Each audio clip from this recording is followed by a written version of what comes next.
Welcome to Sold Out. This is the podcast where we travel through time to try to see the biggest movies on the big screen, only to find out that they're sold out. But we're out at the movies, so we see something else instead. I'm Ian. I am here with my co-host, Michael Smith. I am Michael Smith. I am a former film student. I used to be a film critic who wrote movie reviews for websites like Fansided and MoviePass. And now I'm the co-host of the best new movie review podcast on the internet, Sold Out. Ooh, do you have like a source for that being the best new podcast? Just facts, life, I was going truth. to say, you can just quote yourself. Exactly. Perfect. Well, I'm Ian, as I mentioned, and I am a movie lover and media critic for many, many years. And I am another one of those hosts of that best new podcast, Sold Out. This week, we are in 2016. We are trying to see Captain America Civil War. We are doing so unsuccessfully, as we often do. And so we are watching something else this week with all of you. Michael, what are we watching? So this week, we are watching Keanu. This is the basically the Key and Peele movie. So coming off of the Key and Peele TV show, Jordan Peele and Keegan-Michael Key made a movie called Keanu. That's what we're watching.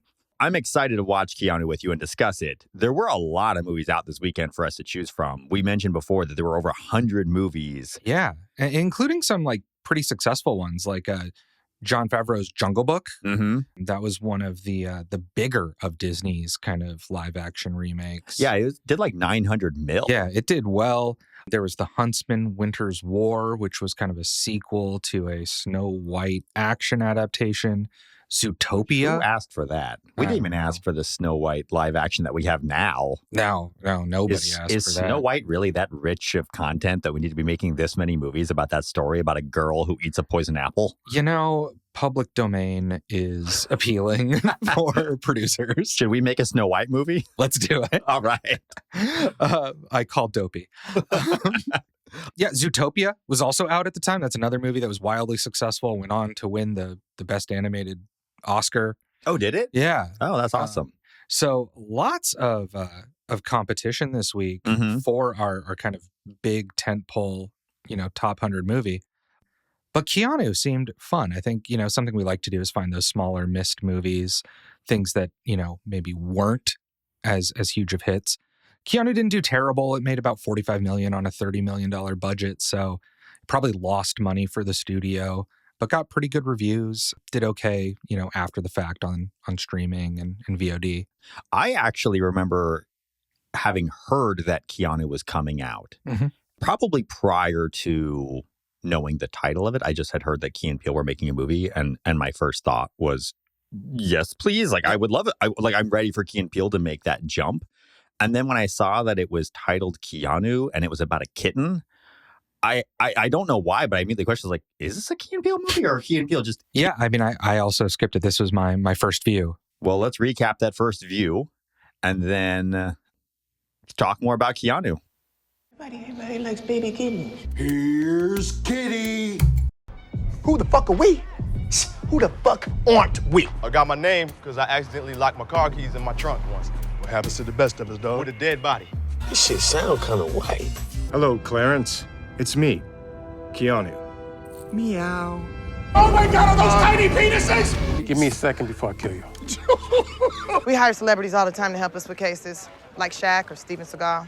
I'm gonna take this mustache and I'm just gonna go in there. I'm just gonna rub it all over your neck. Mustache right in there. Just gonna. Hey, quit pounding on the glass. I'm sorry, sir. I apologize. It's my wife, though. That was a love pound. All right. Well, we just watched Keanu. We're going to come back and talk about it. Michael is going to synop it for us. Is that a verb? It is now. Fantastic. Well, so we're going to take that break and we will be right back with more Sold Out. A promotional message from Uplift Media. I'm Rosie Page. Welcome to Nailed It Novels, the book club where we bring stories to life, but with some seriously sparkling, glittery nail art. I'm in not one, not two, but 3 book clubs, and that's just not enough. So I'm starting my own, but with a twist. I'm going to bring my love of reading and my passion for nail art together, and we're going to draw inspo from the books to the nails. So whether you're a lifelong reader, a lapsed book lover, or just here for the nail inspo, this space is for you. Nailed It Novels isn't about being well-read. It's about the love of the read. And the nails? That's just my way of bringing the stories right to their fingertips. We launch July 24th, and a new episode will drop every other Thursday. So mark your calendars and get ready to talk books and nails with me. Come for the stories and stay for the sparkle. Our first read is Blood Over Brighthaven by M.L. Wang. Be sure to like, follow, and subscribe to Nailed It Novels on YouTube, Instagram, and TikTok. Happy reading, Nailed It Novelers!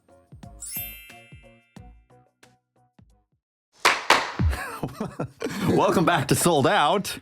We just watched Keanu. Michael is going to give us a synopsis of all of the things that happen in Keanu. In 30 seconds, I'm timing you. Go. Oh, the lengths some guys will go for some good kitten. After being dumped by his girlfriend, Rel, played by Jordan Peele, finds love again when a stray kitten arrives at his apartment. His newfound bliss is sadly short-lived, as his feline companion, who he's named Keanu, is stolen by the Blips, a drug gang comprised of rejected Bloods and Crips. Hijinks ensue when Rel and his straight-laced cousin Clarence, played by Keegan-Michael Key, adopt gangster personas, Tectonic and Shark Tank, respectively, and infiltrate LA's underground drug trade to get Keanu back. So you said that you softened a crasser joke. I assume it was the opening line. Yeah, I used the word kitten instead of a different word. I don't know why you softened it. Aren't we rated explicit on all the podcast apps? You know, I will drop the maybe a little more than occasional F-bomb, but that one just, I don't know, felt a little dirty. Oh. So dirty. Okay, so this movie, like I said earlier, I really expected it to be like the Key and Peele movie. Yeah. And I mean, the creative team is the Key and Peele creative team. It's the director who did all of their sketches, Peter Atencio. Peele wrote it with a co-writer whose name is eluding me right now, Alex Rubens, who they wrote a lot of the sketches on Key and Peele together. I was really ready for some Key and Peele fun, and I think the movie starts like that. I think the movie starts like a big Key and Peele sketch in a lot of ways. Well, and I mean, that synopsis, right, the basic outline of what they're doing here could have been a Key and Peele sketch. Exactly. But so you have this opening sequence, though, where these two very mysterious looking Allentown assassins with long, stringy black hair and long leather dusters. Yeah, because their story is that they're like the head of some sort of drug gang, cartel, something, but they look like a dirtier version of the Matrix. Yes. Yeah. And they do Matrix moves as they come in and kill a bunch of people who are in the drug trade. The opening is just a wild action sequence. And that's actually where I want to kind of crack this movie open is it's love of action movies. Yes. So you mentioned also that Peele's character, Rel, he just has how many action movie posters on his wall when you first meet him? Yeah. So he's got Heat up there. He's got New Jack City up there. This is a guy who just loves movies, and it's a movie that loves movies. Yeah. I mean, there's a great, scene, I guess, where after he gets the cat, he shoots a calendar with the cat, and all of the scenes are remaking these action movies with the cat in place of the actor. When you saw that, did you... I want the calendar. Oh, I was going to say, did you want to make the calendar? With the dog that is sometimes heard in the background of this podcast. I mean, or anything. I mean, I guess... I have too many cats. Maybe one of them will participate. He has this great idea to make this calendar, which, let's admit, it is a really fucking great idea. It is. I don't know who that calendar's for other than you and me. I mean, he very explicitly says it's for him. His family, loved ones only. He's not there to make money. But yeah, you have a movie lover who's at the center of this movie. And I wanted that to be more a part of the movie. Yeah, I think it actually, when it decides to be an action movie, is a somewhat competent action movie in what it's trying to do. I don't know that the execution always works. That opening scene probably is the best example. I think it is the best example, but the car chase actually works really well as well at the end with Luis Guzman. So I think there are pieces of it where you see that these are creatives who love the craft. And I usually have a lot of fun with those types of movies. Yeah, same. And I think I'm trying to figure out why it wasn't as much fun, where you can see that they're loving the craft, but well, I guess that's the thing. It's like, so Rel's character, we're introduced to a guy who clearly is obsessed with film in like probably an unhealthy way. Yeah. But then he doesn't, as they're going through it, I feel like there's a lot of chances for like some meta jokes about recognizing that he's in Lethal Weapon. I was going to say the exact same thing. Like I think we've mentioned in the past, like I don't love saying like, oh, this is the movie I wish I watched. I know. But this movie has a lot of those moments. But this movie had an opportunity to kind of do what Scream does to horror movies, where the characters recognize that they're in an action movie. These are the rules of action movies. This is the beat we're about to hit. Let's prepare for that beat. And it just felt like a missed opportunity. Well, because it didn't need to do that, but it sets the characters up as loving action movies. They go and see, what's the thing that, Clarence and Rel go do when Clarence's wife goes out of town? They go see a Liam Neeson action movie because Liam Neeson is his shit. Yeah, and I mean, they gush over it. These are clearly people who would recognize the situation they have found themselves in. And they just don't. And it's just, I don't know, it's bizarre. Yeah, they make the choice to go for kind of the bumbling, oh no, this isn't us kind of fish out of water joke instead of the meta joke that I think they set themselves up for. Yeah, and I think the bumbling fish out of water joke, and this is where I think there's some really funny parts of this movie, but the movie loses steam for me about halfway through because I don't think that joke carries the whole movie. Well, and we've seen it done before. And we've seen it done a little bit better. I think of like Pineapple Express or 21 Jump Street. Oh, God. Yeah, and those are both... They're that both do just the action comedy fish out of water thing pretty damn well, and they work as action movies too. Well, I think both of those movies you mentioned, they are both very funny, and I think this movie is very funny in moments as well. But one of the places that this movie struggles is escalating over time, and I think the best example of it is probably the sort of Anna Faris minivan split scene, where you have Jordan Peele's and Tiffany Haddish's character inside Anna Faris's mansion doing her like best Alfred Molina from Boogie Nights, buying drugs from them while Keegan-Michael Keel, Clarence is out in the minivan with all of the gangsters teaching them about George Michael of all artists. I know. And again, it's a funny joke. Both of them are funny jokes. They're both funny ideas. They're funny premises. Yeah. Like you have the right idea.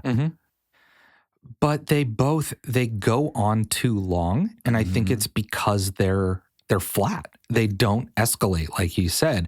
Anna Faris, we're introduced to her, and she is clearly on some uppers, and she's just like manic and crazy and excited to buy drugs. At one point, she busts out a samurai sword. This is a good point, though, and I think this is where the movie struggles. She busts out the samurai sword really early. So they set like the escalation here. Yeah, you're like, oh God, where is this going? And it doesn't ever go beyond the samurai sword. It just sort of ends up like sitting down, fumbling with the samurai sword. Yeah, the samurai sword's as crazy as it gets. And that feels like the movie. Yeah, and I think that is kind of the biggest problem with the movies. There are a lot of funny jokes. There are jokes that work. I did not hate watching this movie. I laughed quite a lot. I laughed a lot. It's a good hangout movie. It reminds me of like hangout high school movies where they didn't have to be good. Half-baked kind of, a little bit. Yeah. Or the Friday movies. Yeah, exactly. Right? Like they don't have to be great, but they're funny enough. The characters are pretty decent. Tommy Boy. Yeah. This movie suffers from some serious pacing problems. Absolutely. It just doesn't come together as a movie. And I think it's a matter of scale. I think we've seen this happen a lot with Saturday Night Live movies. I agree. So we mentioned it really is reaching for some of these kind of 80s and 90s action movies, whether it's Point Break or Heat. He has a big poster behind him, which I hope we get to do Heat one day. I fucking love that movie. I like all the movies that Rel's character likes. I also very much like and would love to do any of them. But it's reaching for those big action movies from the 80s. What it ends up feeling like is more of a comedy from the 80s and 90s, where it's it has some weird technical issues. The direction is kind of all over the map. And while there are some funny scenes, it just doesn't quite hold together as a movie. It made me think a lot of The Three Amigos, which is a movie that I do like, but is also a movie that doesn't really work. No, it's one that like has these stars that you're familiar with, that you like, that are funny. And you want to see them together doing funny things in a big comedy. And sometimes they do. And so there are individual scenes that totally work. But as a finished product, it doesn't come together. No, it's one of those movies where you want to jump to a chapter and watch that scene again. Like, I love when they enter Will Forte's character's house, Holka. Yes. His character is really funny. The exchange between them and the irony of these two black guys who are very nerdy. Yes. Bumping into this white guy who is trying as hard as he can to be black is like a great dynamic. And Will Forte does a great job with it. Will Forte is one of these actors who, every time he shows up, at least for me, it's a coin toss. He's so weird that he's either going to be the funniest thing I've ever seen or I just don't connect with him at all. And I've heard interviews of other comics and SNL cast members who've talked about working with Will Forte. And it very much aligns with my experience with him, at least as an audience member, which is they just say that like he's just operating on a wavelength that they don't understand. Like they're like, he's a genius. Like he just says and does a thing, creates a character that is so bizarre that it's outside of the realm of even their imagination. Like they never thought to go there. And this character really is, I think, one of his better characters. We love that too, right? Like we love big swings, and we appreciate even when those big swings don't connect. And I think that's Will Forte every time, is he's taking some big swing, he's completely committed to that swing. And yeah, he whiffs it from time to time, but this is not one of those times, I think. No, I think Hulk is great. Hulk is one of the best parts of the movie. I think he's one of the funniest parts of the movie, absolutely. He's consistently funny every time he shows up. Every time he shows up. Just this voice that he's chosen, obviously the makeup and hairstyling that they've picked for him as well. His last appearance in the movie, he's being eaten by a snake. And it's just like, this hurts. But it suffers from some of those issues that those comedies have, where like the story doesn't hold together. It also has some weird technical issues that actually took me out of the movie a little bit, which, there was a time, and this is kind of weird for this movie because there's some parts of this movie that are actually pretty beautifully shot. And so the opening sequence, there's a backflip scene a little later in the movie that I really enjoyed. Yeah, actually, that scene is one of the scenes that has one of the technical issues, though. There are shots in there that are out of focus, which is weird. Like it was very, very jarring to see a film that looks as good as it does when it looks that good, but then also looks as bad as it does, which comedies of the 80s look terrible. They felt like they were, directed by, I don't know, like a kitten. Bad TV directors. Mostly, yeah. And that's where this movie almost, I don't know if it's more or less jarring that parts of it are pretty and parts of it are really ugly. There's the ADR scene when they're actually in the car driving back, Key and Peele are driving back from the movie. The ADR is really bad. Yeah. And it's difficult. Looks like a Godzilla movie. It does. And it's sort of difficult in those moments to watch this movie. And so, yeah, it's heartbreaking to see the movie not come together in something that, I don't know, I try to envision a world in which Keanu had done really well and actually been a huge comedy hit, actually like 21 Jump Street or Pineapple Express. And if we weren't living in the world of Jordan Peele horror movies, what if we were still living in the world of Key and Peele comedy film? And I don't know which one's a better world, because the reality is they both make really good stuff still to this day, and they don't work together the way they did before. But I don't know, it's just, It's a weird movie that feels like it came from a different era. Yeah. Do you think that this movie is kind of a bridge, though, into Jordan Peele's current career?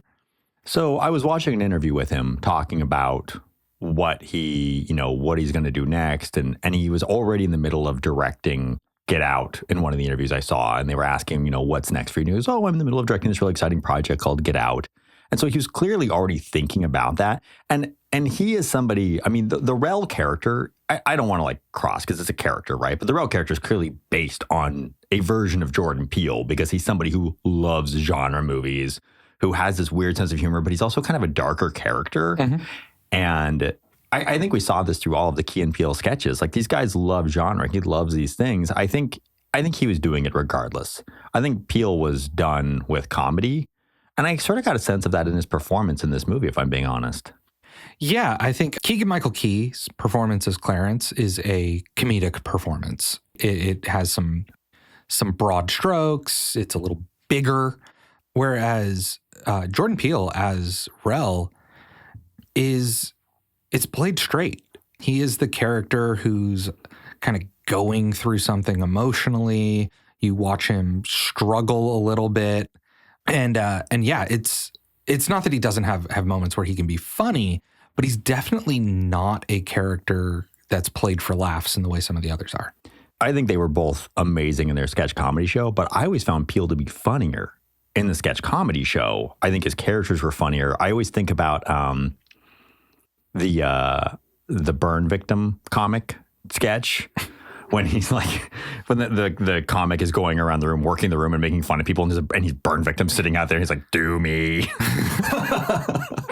Like that character. His Barack Obama was amazing and hilarious. His character work was always really good. And he doesn't do any of that character work in this movie, which, I don't know, there's just this sort of thing where it's like you mentioned, it's like an SNL movie, right? Where you show up and you just have some things that you kind of want to see from these sketch comedy actors. And even if it's not the exact characters you're used to, there's some beats that maybe you want. And it feels like he just kind of gives us one beat. Yeah. Like that character is in the sketch comedy show. They always do the little part where they cut back to Key and Peele talking to each other about what they just did. And that's sort of like the character he plays on that part of the stage where it's like, oh, I'm this kind of nerdy guy who likes movies and smokes a lot of weed and can't drive. And I'm from New York. And it's like, those are all like autobiographical things about Jordan Peele. Right. And the other thing too, if we're comparing kind of the two of them, is they take on these personas, right? Clarence becomes Shark Tank. Rel becomes Tectonic. They're pretending to be... Who has the word tectonic come to their head first? I don't know. When they're thinking of how to name themselves. But those are the things that I think the movie does well. No, I agree too, because like it's so unexpected that those, like that word, what? I don't know what tectonic plates. And Clarence into Shark Tank is this like big shift, right? Like there's this huge contrast between the two. Mm-hmm. Whereas Tectonic is just like a kind of darker version of Rel. It's just a deeper voice. Yeah. And so it's kind of a bummer because I think they set up Rel to be like, Rel is actually the deeper of the two characters, but then when they adopt these personas, he doesn't do much with it. Mm-hmm. And so you end up having this divide where you have the less fleshed out kind of real character being the more interesting persona, and then the more fleshed out real character not doing a lot with the persona. Yeah, well, the more straight-laced character is Clarence to start off with. Mm-hmm. So he's your Murtaugh in Lethal Weapon, which means, come on, Rel, like be our Mel Gibson, be nuts. And he's not really that nuts in it. He's pretty subdued. You know what's, it's funny though, we're talking about like whether Jordan Peele is going to keep doing this. I actually want to play a real quick clip from an interview that they did talking about what were they thinking about as they wrapped up Keanu. I like that a lot. Do you find yourself still coming up with sketches for Key and Peele? The answer to your question is no. Never again.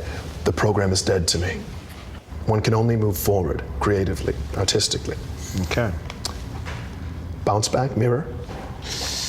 Keep coming up with ideas, man. You do? Yeah, I left you a lot of messages. Well, this seems like the right time to go into the light. So they're still playing off of each other there and asking each other questions about what's next. But Jordan Peele is saying that he's still thinking of sketch ideas, whereas Key is saying like, no, he's like clean break. Now, how sincere they're being, I don't know that I've ever seen either of them be that sincere. Yeah. Because they're doing a lot of things for laughs. But I think there's always a little bit of truth in there. And it's interesting to think that Keegan-Michael Key goes into this thing like hard comedy, like really, really funny, really big performance. And as we mentioned, Peele comes in a little bit more subdued. He's already directing, I think, Get Out at this point when they're doing this interview. And so there's clearly other things on his mind. You know, these sketches that they did, they were also genre. Was he just sort of pivoting the lens that he was looking through his ideas to create some of the horror movies? And that's where he was going, even as they're doing Keanu. And we're obviously pure speculation. I'm not inside Jordan Peele's head. Right, but I think that does make sense, right? That this is the movie that on the surface is him taking an idea that would have worked as a sketch, and I actually think probably would have worked better in a shorter form. I think as a 7-minute sketch, this movie would have been great. And then he's expanding it and exploring genre, and that's what he ends up doing, and I think he ends up doing it better when he takes that dive more completely. Yeah. Let's talk more about Keegan-Michael Key's performance, because I do think it's a really good performance, and he's probably one of the funnier parts of the movie. Agreed. The clip of them in HPV. No what? No what? No, this was a bad idea. Isn't your cat here? We need to get the cat. Hey, baby. Hello, how do you do? Oh, dear. Okay. Hi. I'm flattered. Thank you. But I am married. No. Thank you. Oh. So, no, you just took my wedding ring. No. We're here. We're here. You're good. One beer, please. I'll take a white wine. That young lady just took my wedding It's ring. all right. So It's I'm all right. wondering if we could- No. Clarence. Yeah. You can't talk like that here. Okay? I can't talk like what? You sound like Richard Pryor doing an impression of a white guy. Best line in the movie. I do not sound like Richard Pryor doing an impression of a white guy. I do not sound like Richard Pryor doing an impression of a white guy. You know what? You sound like John Ritter all the time. Well, I beg to differ. N-word. Went straight to the N-word. Yeah, it's not authentic. because that's how real people talk. No, it is Clarence. not in my Yes, experience. You gotta. Not in my experience. It's not how real people Please, talk. just You understand? wrong. People understand the historical significance of that word, and that you can't just say it Absolutely shiftlessly wrong. 100 with no responsibility 100% wrong. whatsoever. Listen. This is life. This is life. You listen to me. You don't stress me. This is one of the funniest scenes in the movie when they walk into HPV, which they kind of ruin the sight gag. Yeah. So HPV is an adult entertainment facility. That's a strip club. You are giving it way more justice than it is a very dirty strip club, and it's called, in which drugs are being produced in the back. It's called Hot Party Vixens.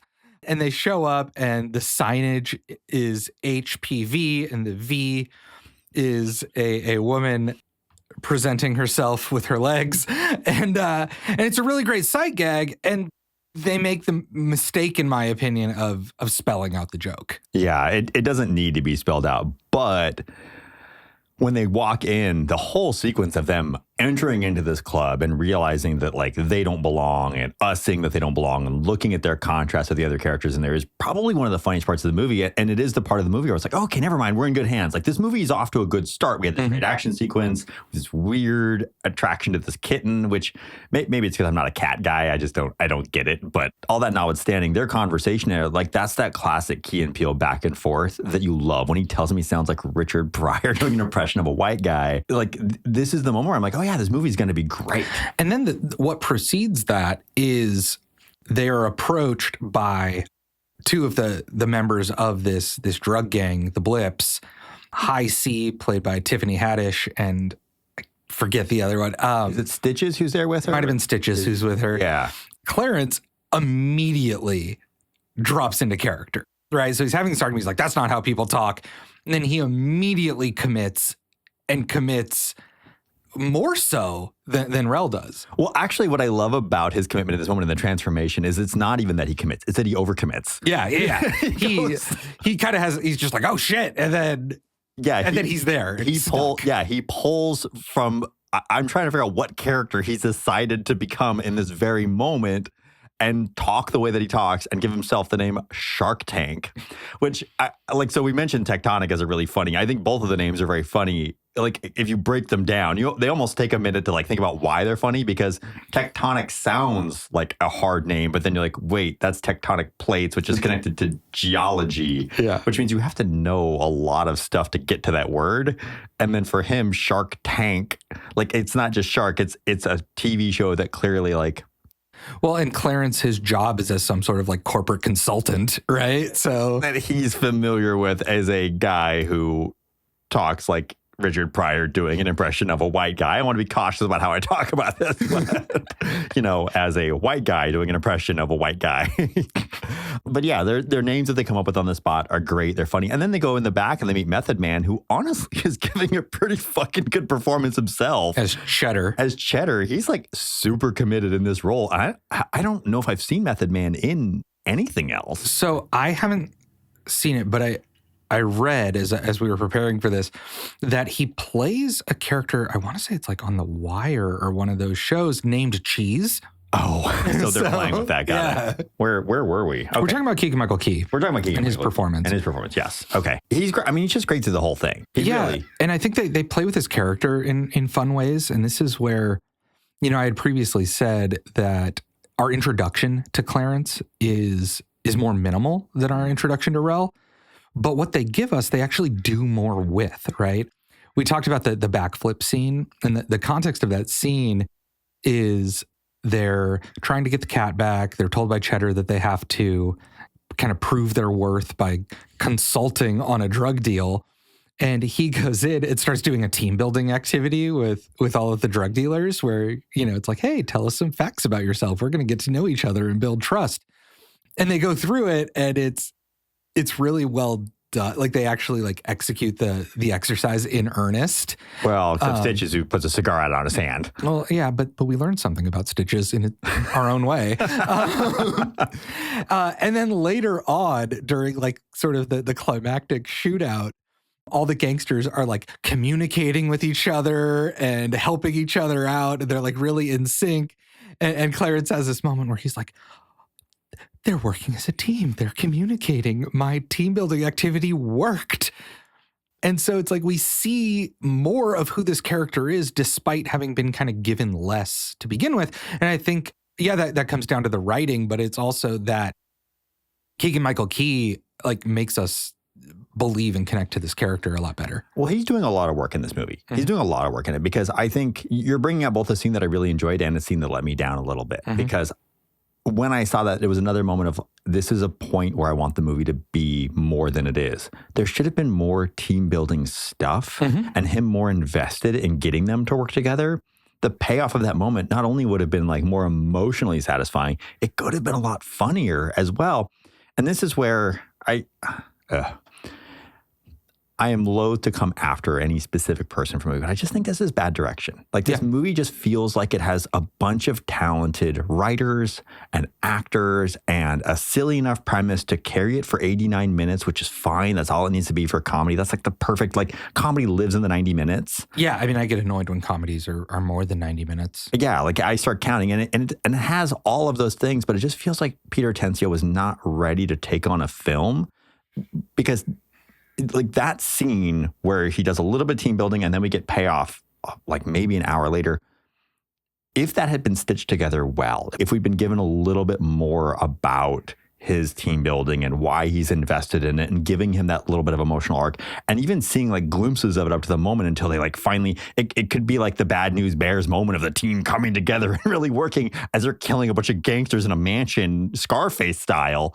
That's a funny payoff that you get a piece of it. It hits the surface, but because the direction just there isn't a steady enough hand on it, you wind up not getting the big payoff that you want. And it's the same thing with Rel's character in the action. It's he should be more aware of the action that's happening, and he's kind of vaguely aware, but he never really fully commits to that. And instead, you sort of get a lot of really small little jokes throughout that don't always necessarily connect when they could have filled that space with things building up to the bigger joke. Yeah, and you end up wasting what is a very strong performance by Keegan-Michael Key. Yeah. And then I mentioned earlier a really strong performance by Will Forte as Hulka, who is just killing it. I want to actually cut to his clip and start to talk a little about him because I think he's so funny in this too. Blips. Blood Crips, blips. I started getting into selling some heavier shit.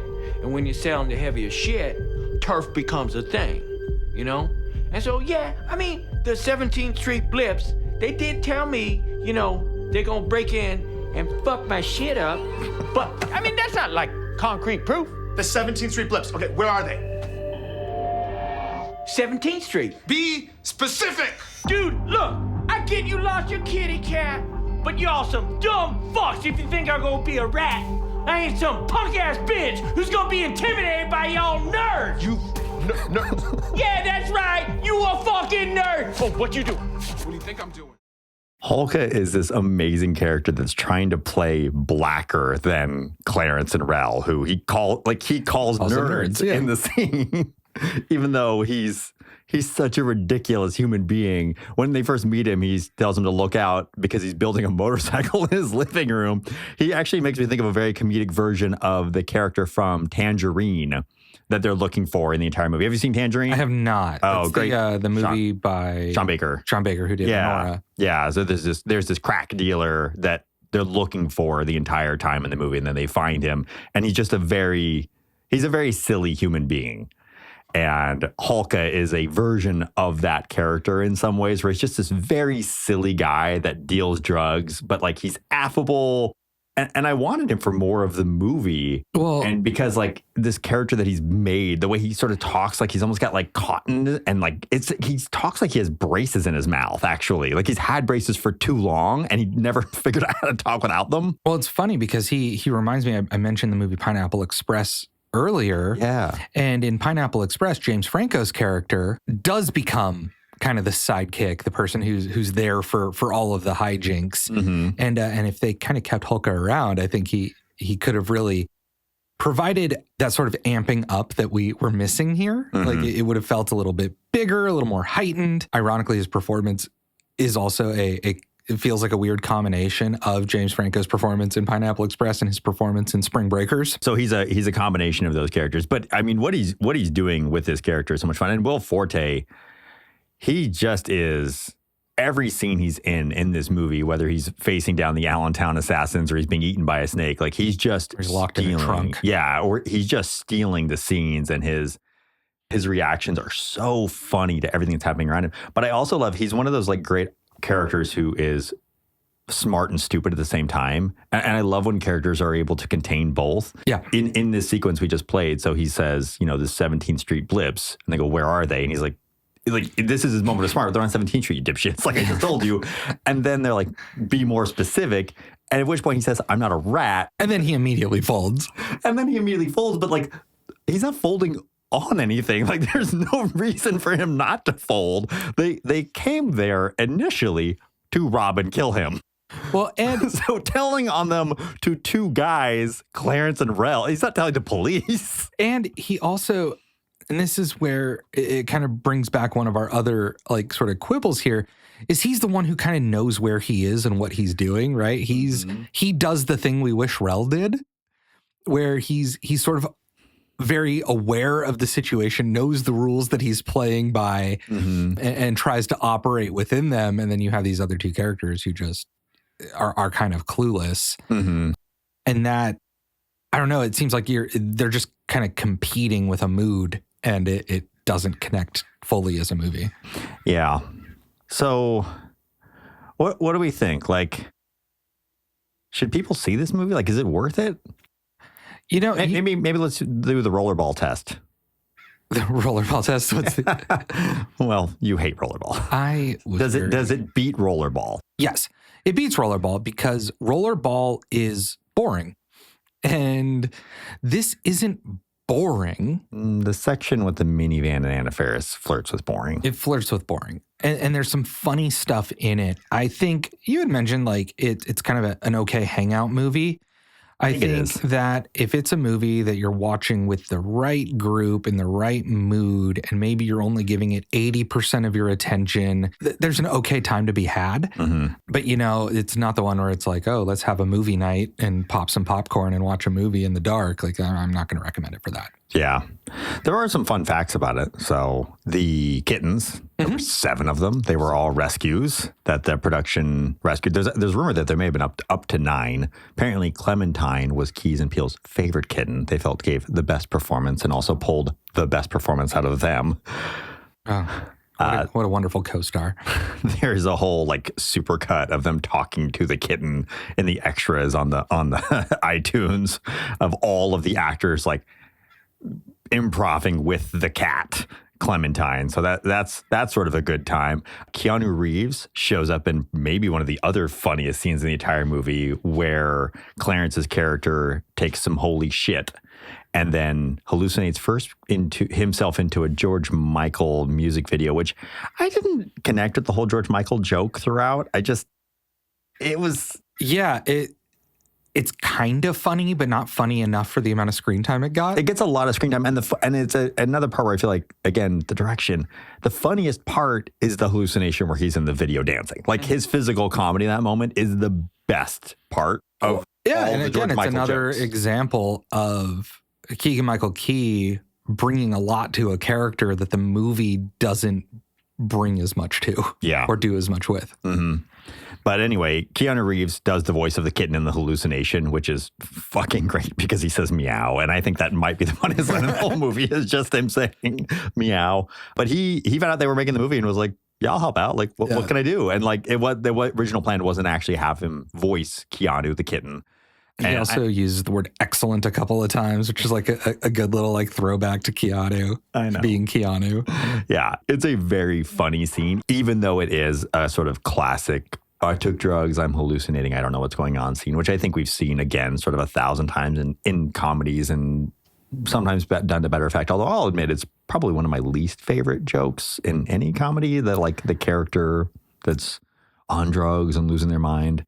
I mean, the funnier part is honestly when Hulk says that he thinks that they're eels and that he's on drugs and he can't talk to them, but he's just lying. He's just trying to get out of the situation. Yeah.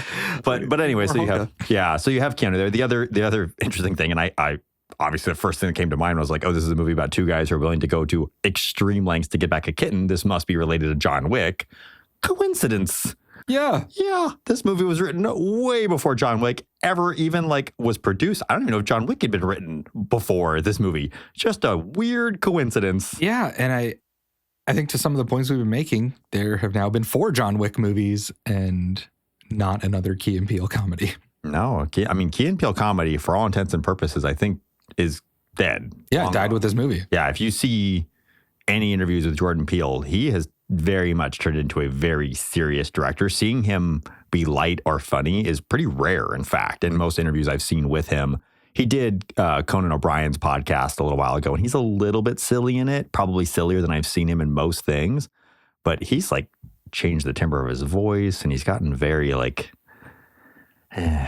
I don't know. I like his movies. I do too. Yeah. But he definitely has moved very much away from comedy. He is no longer here to make us laugh. He is here to make us scream. And he's good at it. And he was good at making us laugh. So I'm grateful that he's still making stuff. I'm always interested when comedians sort of make that turn. The director of Barbarian with Weapons coming out this summer as well. Same thing, I guess, was in comedy for a while and was like, let's do horror. And so he was one of the dudes from, I think, Whitest Kids You Know, which is a really funny sketch comedy series that was on, I think, like IFC, like really irreverent, really hilarious, is now doing, in my opinion, based on kind of the one example we have, good horror. Yeah, yeah. Well, and you know what? This is actually, we're going to see Captain America Civil War next week. And the directors of that film got their start in comedy. I wonder what that is. And maybe as we continue with this podcast and see more movies, we'll uncover that. But, you know, comedy is hard to do. It's hard to do well. And I think, you know, obviously these creatives are learning things along the way and then taking those and applying them in different formats and to mixed effect. And I think it's going to be interesting to explore that mix. Most comedians I've seen interviews with who talk about making the change from comedy to whatever it is that they're doing next, they always say that comedy was harder. And I think comedy's hard to do on this podcast because talking about why something's funny or why something works or doesn't work is really challenging because something can work in the moment and then not work later. Sometimes comedies don't work when you see them and then you see them later and they really hit for a reason that you can't quite explain. It's so intangible. And then there are so many things that can happen in the world that can make a comedy stop being funny. I think one of the saddest things, one of my favorite shows ever was Veep, and they stopped writing it because they were like, this isn't satire anymore. Like this is no longer funny. This is scary. Yeah, when you realized that real life is Veep and not House of Cards, you end up, you don't laugh quite as much. Well, and maybe that's that pivot from comedy to horror that we're talking about is how thick is that line between those two genres? When does something stop being funny and does it become terrifying? I think of a film like American Psycho. That's a satire, but most people do not realize that film is supposed to be funny. Yeah, and I think it's because you're playing with the same things, just with a different goal, right? Like the best comedy taps in to some sort of universal experience that we're having and heightens it. And horror does the exact same thing. The other thing that they both do is in order to work, they have to always deliver the unexpected. You can't see the joke coming. You can't see the scare coming. You have to always be surprised. Whereas in drama or sci-fi or whatever else. There's a completely different set of rules. Sort of slow burn yourself into something Exactly. as opposed to having to kind of hit. Yeah, you don't have to surprise in the exact same way, and you don't have to leave these breadcrumbs up to the joke in the same way. And so, yeah, I mean, maybe it makes more sense than I realized, and maybe it's something we'll explore more as we go on further. But yeah, I think got them tied up and screaming because the Allentown assassins are gonna their tiny penises around their necks. The tiny penises around their necks is funny, but also much ado about nothing, as is a lot of the movie. Okay, well, let's wrap up our talk on Keanu. We'll take a quick break, and we will be back with more Sold Out. Welcome back to Sold Out. We just chatted Keanu, a movie that we have quite mixed feelings on. I mean, it's a fun movie. It really it's not a bad time. No. Doesn't completely work. It doesn't work as a movie. It works as a comedy that is not a movie. It is a good laugh. There are some fun performances in it. I want the 15-minute version. Yeah. I mean, I would even take probably the 22-minute version, the 30-minute TV episode with commercials. Yeah. Well, this is the time where we talk about the thing we love the most about the movie. Our MVP of the movie, the person or team who we think really brought the most to the table and elevated the film beyond what it otherwise could have been. I have a guess.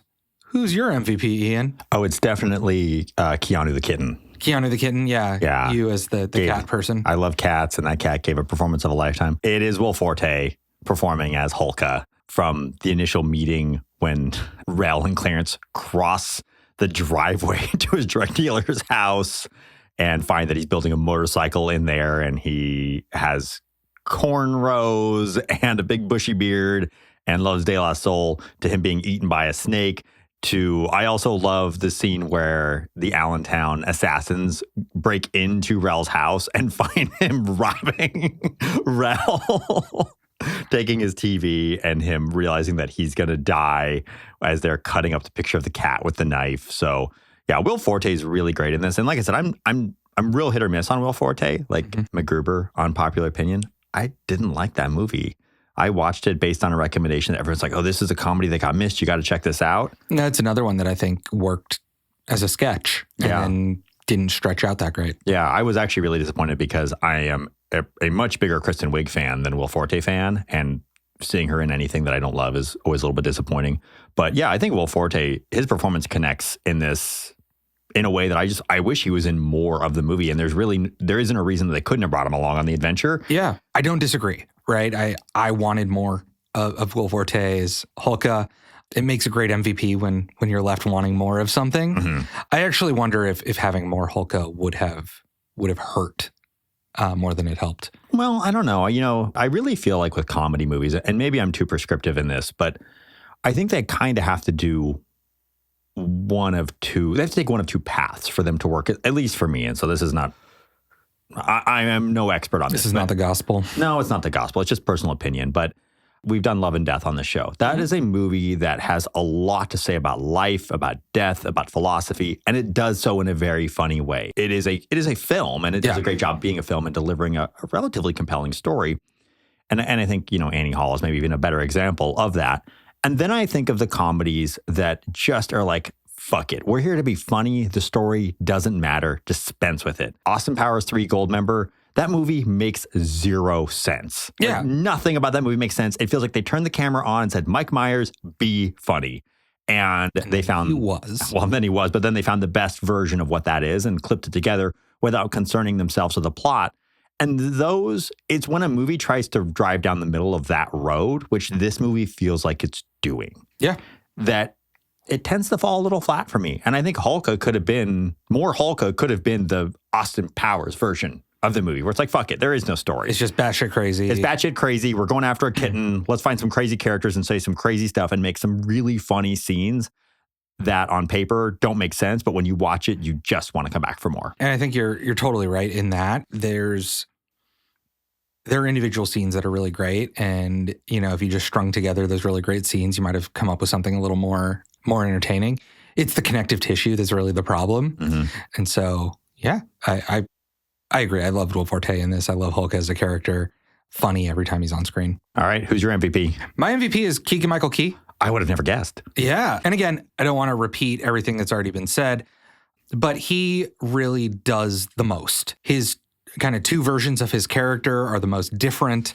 I think that contrast is funniest with him. We didn't talk a ton about this piece of it, but he starts out the most resistant to getting involved in sort of the shady elements of what they do, and then sort of discovers that he likes it. And really, I think the movie lacks that sort of like amp up a lot where the stakes just keep getting bigger and more ridiculous, but his character does get bigger and more ridiculous as it goes.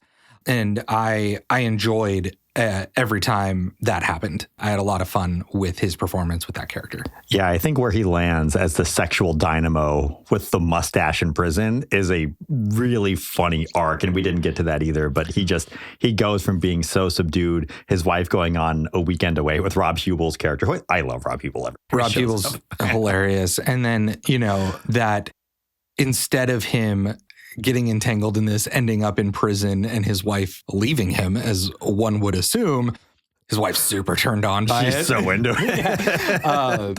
And so, yeah, I mean, he's the only character who really, I think, has an arc. Yeah. And it's not the writing and direction that makes that happen. I think it's his performance. I agree. There's also a really good scene really early on that I didn't mention with Keegan-Michael Key. It's just a little detail, but you know how I love little details. When Rob Huebel drives away with his wife and he waves goodbye, one of his feet are in the rain gutter.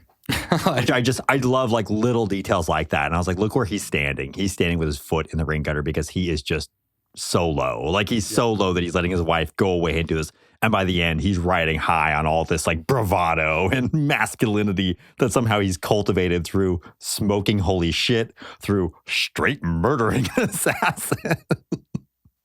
I take issue with your characterization of it as a murder. It was a justified killing. You know what? That's fair. It's not a murder in the strict legal sense of it, but regardless, he unloads an entire magazine to the Allentown assassins out of like fear, not even aggression. So yeah, I think those probably are, if we're being real, those are the two MVPs. Like they're the two best parts of a movie that just should have been more. It should have, and it sometimes missed potential feels worse than a complete failure. Sometimes it does. I think that's why this movie is not horrific. Our review of it has not been a complete pan, but I come away disappointed. Yeah, I'm in the same boat. Well, we're going to hang around for one more week in 2016. We're going to see a Marvel movie. We are. I've made a comment or two about the Marvel business model of movie making. But Civil War, from my recollection, is one of the better. So I am looking forward to revisiting that and its context within sort of the cinematic universe and cinema more broadly.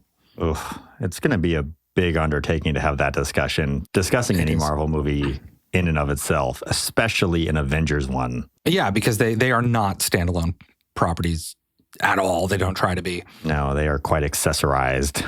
And so we have a big ol' episode about a big ol' movie coming up next week. Can't wait. It's going to be 4.5 hours long. And you can pre-order tickets now. All right. Well, it's been cool. It has been great. Thank you so much for joining us on this discussion. Come back next time. In the meantime, stay connected with us on social media. We are soldout_pod on Instagram, Threads, and TikTok. We have a newsletter at upleftmedia.com, and we are on YouTube. Watch these episodes. Watch Ian and I discussing all of these movies in their entirety on YouTube. That is also at soldout_pod. Give us a subscription. Write us a review. We want to hear from you. We want to know what you like, what we can do better. Ian, where can they find you online? They can find me at Ian_upleft at Instagram, Threads, And I think I'm going to pull the plug on X at this point. That is probably the right call. If you've been tracking the arc of this show over the last several episodes, you probably saw this coming. But yeah, I'll be there. And then, I don't know, maybe I'll do some TikTok as well. You're going to TikTok. Ooh, will you do some dances? I was going to say, maybe I can do the George Michael dance from Keanu. Yes, please. Oh, I can't wait. I am also on the internet at Michael_upleft, mostly on Instagram, some threads. TikTok is a thing that I have mixed feelings on. But yeah, let's stay engaged, leave your thoughts, and can't wait to see you all next week. See you next week on Sold Out. Sold Out is an Upleft Media production. Hosted, written, and produced by Ian Tarter and Michael Smith. Edited and sound engineered by Ian Tarter. With special thanks to Rosie Page.